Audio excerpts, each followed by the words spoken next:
የሰውነታችሁን ክብደት ለመጨመር አስባችኋል? ይህንንም ለማድረግ የተለያዩ አማራጮችን ብትወስዱ አልተሳካላችሁም? እንግዲያውስ ወደ ትክክለኛው ቦታ ነው የመጡት። ዛሬ በጤና ካፌ እንዴት በጤናማ መንገድ የሰውነታችንን ክብደት እንጨምራለን የሚለውን እናያለን። ለምሳሌ የሰውነታችንን ክብደት በጤናማ መልኩ ለመጨመር የሚረዱ የምግብ አይነቶች የትኞቹ ናቸው? የመጀመሪያው ጤናማ ቅባቶች ሲሆኑ እነዚህም አቮካዶ፣ የኦቾሎኒ ቅቤ፣ ተልባና ሱፍ እና ኑግ የመሳሰሉት የልብ ጤናን የሚጠብቁ ነገር ግን የሰውነታችንን ክብደትም የሚያስተካክሉ የምግብ አይነቶች ናቸው።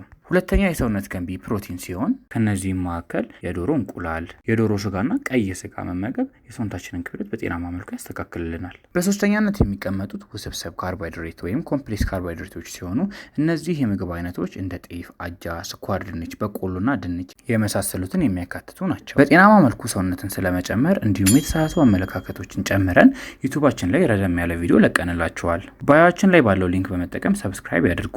የቴሌግራም እና የፌስቡክ ገጻችንን በመከታተል ወቅታዊ የጤና መረጃዎችን ያገኙ። እናመሰግናለን።